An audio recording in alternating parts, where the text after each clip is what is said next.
आसमान में काले बादलों ने धीरे धीरे पूरा आसमान घेर लिया था। डूबते सूरज की आखिरी लाल किरणें भी उन घने बादलों के पीछे कहीं गुम हो चुकी थी। हवा लगातार तेज होती जा रही थी। पेड़ों की शाखाएं जोर जोर से हिल रही थीं और दूर कहीं बादलों की गड़गड़ाहट सुनाई दे रही थी। ऐसा लग रहा था मानो प्रकृति किसी बड़ी घटना की तैयारी कर रही हो। ये कहानी है रुद्रपुर गांव की। गांव का पुराना बस स्टैंड शाम के समय हमेशा लोगों से भरा रहता था। कोई शहर जाने वाली बस का इंतजार करता, कोई खेतों से लौटकर घर जाने के लिए बैठा रहता, तो कुछ लोग केवल समय बिताने के लिए वहीं इकट्ठा हो जाते। गांव के ज्यादातर लोग शाम ढलने के बाद कुछ देर बस स्टैंड पर जरूर बैठते थे। उस दिन भी मौसम कुछ अलग था। तेज हवा चल रही थी। एक युवक बोला,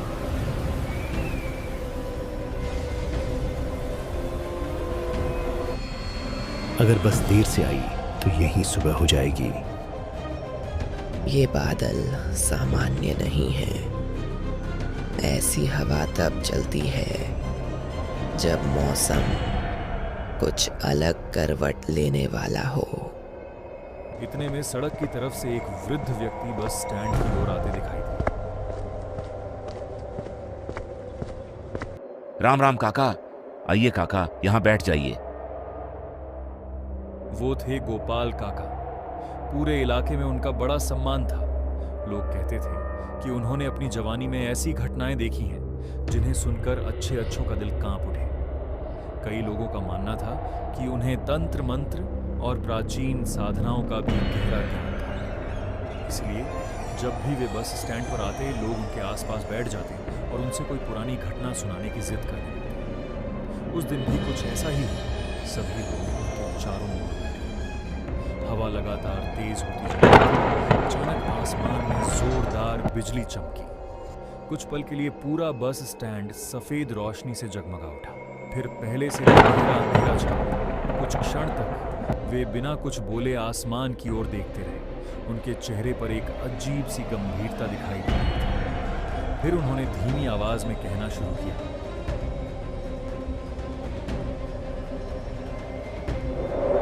आज का ये मौसम मुझे बरसों पुरानी एक रात की याद दिला रहा है। उस समय मैं जवान था। गुरुजी से मिली विद्या सीखे मुझे ज्यादा समय नहीं हुआ था। मुझे लगता था कि अब कोई भी अदृश्य शक्ति मेरा कुछ नहीं बिगाड़ सकती।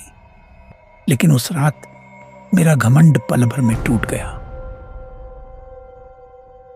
यह सुनते ही वहां बैठे सभी लोग पूरी तरह शांत हो गए। अब किसी का ध्यान बस आने पर नहीं था। सभी की नजरें सिर्फ गोपाल काका पर टिकी थी। काका आगे बोले, उन दिनों गांवों में फोन जैसी कोई सुविधा नहीं थी। किसी जरूरी काम की खबर चिट्ठी या किसी आदमी के हाथ ही पहुंचती थी। मेरे एक पुराने मित्र ने मुझे अपने गांव बुलाया था। मुझे उसी से मिलने जाना था। मैं शाम की आखिरी बस पकड़कर निकला था, लेकिन रास्ते में लगातार बारिश और कीचड़ की वजह से बस कई जगह रुकती रही। जब तक मैं अपने उतरने वाले बस स्टैंड पर पहुंचा, तब तक आधी रात बीत चुकी थी। मेरे बस से नीचे उतरने की मेरी नजर चारों तरफ पूरा बस स्टैंड सुनसान पड़ा था। दूर दूर तक कोई यात्री दिखाई नहीं दे रहा था। बस के जाते ही वहां ऐसा सन्नाटा छा गया कि मुझे अपनी सांसों की आवाज तक साफ सुनाई देने लगी। तेज हवा के साथ बारिश की बूंदें बस स्टैंड की छत से टकरा रही थी। पूरा माहौल बेहद अजीब लग रहा था। मैं अभी इधर उधर देख ही रहा था कि अचानक पीछे से किसी ने बहुत धीमी लेकिन भारी आवाज में कहा,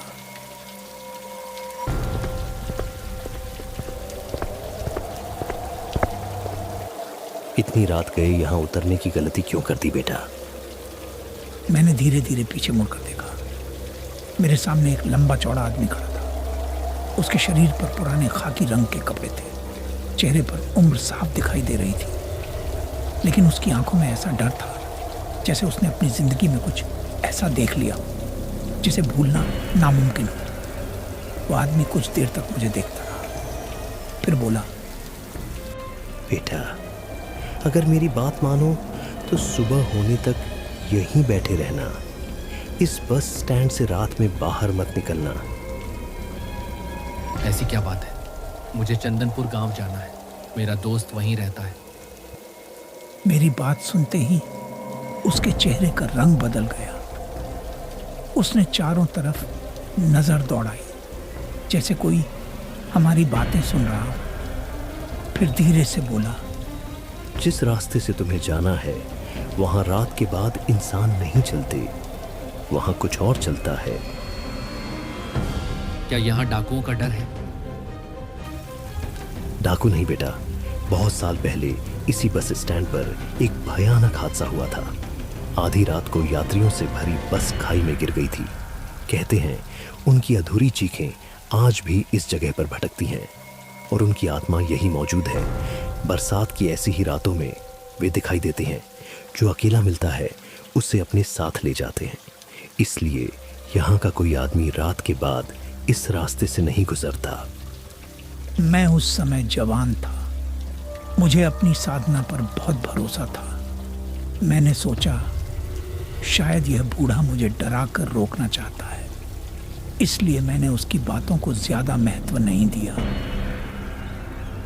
इतने में बादल इतनी जोर से गरजे कि पूरा बस स्टैंड हिलता हुआ महसूस हुआ और अगले ही पल मूसलाधार बारिश शुरू हो गई। बारिश इतनी तेज थी कि सामने खड़ा पेड़ भी मुश्किल से दिखाई दे रहा था।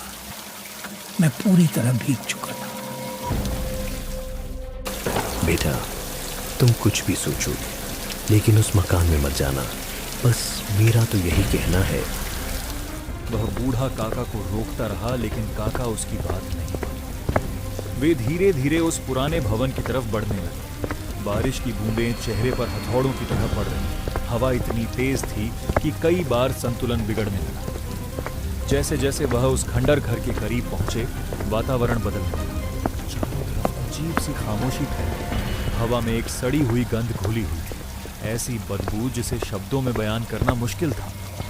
मकुछ अटपटा जरूर लगा, लेकिन वे आगे बढ़ता गया। जब जब वह टूटी हुई सीढ़ियों के पास पहुंचा तो अंदर हल्की सी रोशनी दिखाई दी। सोचा शायद कोई मुसाफिर पहले से वहां रुका हो। जैसे ही गोपाल दरवाजे के पास पहुंचा, अंदर से किसी की आवाज आई। भीग क्यों रहे हो बेटा?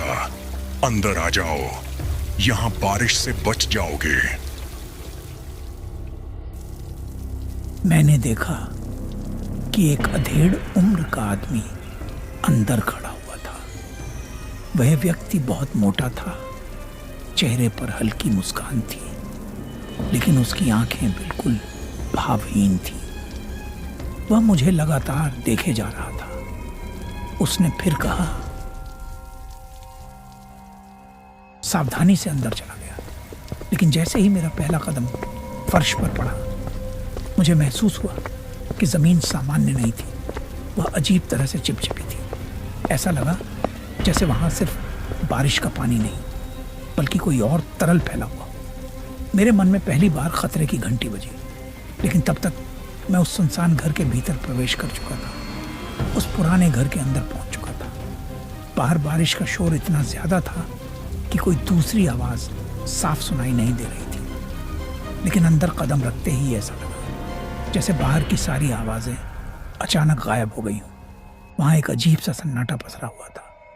मैंने चारों तरफ नजर दौड़ाई। दीवारों का पलस्तर कई जगह से उखड़ चुका था। कोनों में जाले लटके हुए थे। बीच में एक आराम करने का बेड लगा हुआ था, जिन पर धूल और मिट्टी की मोटी परत जमी हुई थी। सबसे हैरानी की बात यह थी कि वहां इतनी नमी होने के बावजूद किसी तरह के जानवर या कीड़े मकोड़े तक दिखाई नहीं दे रहे थे। वो आदमी अब भी मुझे लगातार देख रहा था। उसकी आंखें बिल्कुल स्थिर थीं, मानो वह मेरे हर हाव भाव को ध्यान से पढ़ रहा हो। उसने मुस्कुराते हुए कहा, बैठ जाओ, इतनी देर खड़े रहोगे तो थक जाओगे। बाहर का मौसम जल्दी ठीक होने वाला नहीं है। बिना कुछ बोले बेड पर बैठ गया। कुछ क्षण तक वहां बिल्कुल खामोशी रही। फिर उसने अचानक पूछा, तुम अकेले सफर कर रहे हो? हाँ, अकेला ही हूं। मैं अपने दोस्त से मिलने जा रहा था तो तेज बारिश के कारण बस नहीं मिली, तो मैं पैदल ही चल पड़ा और ये घर देखकर यहाँ चला आया। रास्ता लंबा है और रात उससे भी ज्यादा लंबी। उसकी बात सुनकर मेरे मन में अजीब सी बेचैनी होने लगी। मुझे महसूस हो रहा था कि उसके शब्दों के पीछे कोई दूसरा मतलब छिपा हुआ है। तभी उसने फिर मेरी ओर देखा और मुस्कुराते हुए बोला, अगर तुम्हें अभी कोई ऐसी चीज दिखाई दे जाए जिसे दुनिया देखने से इनकार करती है, तब क्या करोगे? जो भी सामने आएगा उसका सामना करूंगा। फिर वह पीछे बने एक छोटे अंधेरे कमरे में चला गया। उसके अंदर जाते ही पूरे कमरे का माहौल बदल गया। अचानक हवा पहले से कहीं ज्यादा ठंडी हो गई, मेरी सांसों से निकलने लगी। उसी समय उस अंधेरे कमरे के भीतर से अजीब आवाजें आने लगी। ऐसा लग रहा था जैसे कोई औरत मदद के लिए चिल्ला रही है और वह किसी खतरे का संकेत था। बीच बीच में कुछ बादल गरजने की आवाज भी सुनाई दे रही थी। अब मेरा धैर्य जवाब देने लगा। मैंने ऊंची आवाज में कहा, कौन हो तुम और वहां क्या कर रहे हो? कोई भी नहीं, मैं ही हूं भाई। आ रहा हूं, अभी बाहर आया, रुको। उसकी ऐसी आवाज सुनकर मैं तो एकदम सुन हो गया। मेरे हाथ पैर अकददाज गए। मुझे ऐसा लगा जैसे मेरा आज का ये दिन आखिरी दिन होगा। फिर तेज हवा के साथ वह उड़ता हुआ बाहर आता है। उसे देखकर मेरी तो सांस ही रुक गई। फिर वह बोलता है, तुम बोल रहे थे ना कि तुम ऐसी परिस्थिति में सामना करोगे, तो अब क्या हुआ, करो मेरा सामना। तुमने यहां आकर बहुत बड़ी गलती कर दी है।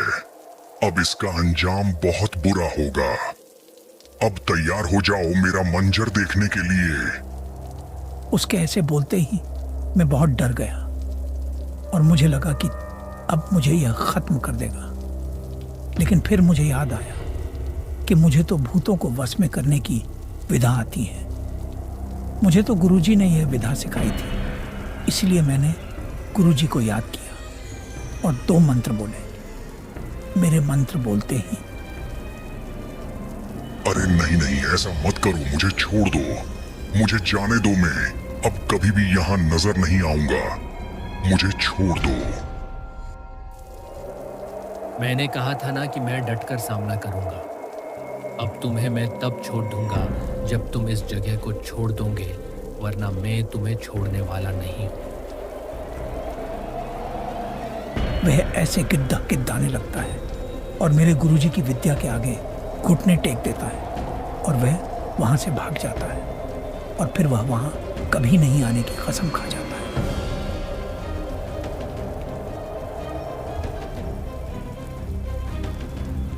और उसके बाद में उस घर से बाहर आ जाता।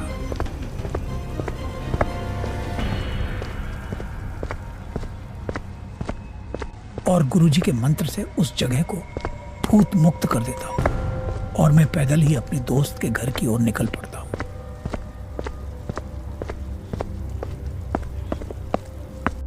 अरे वाह गोपाल काका, आप तो बहुत बहादुर निकले।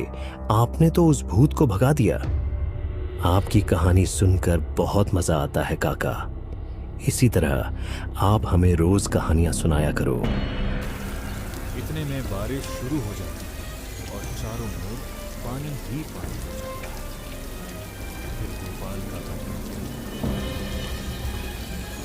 अरे भाई देखो, बारिश आ गई है। चलो अब हम घर चलते हैं और रात भी बहुत गहरी हो गई है।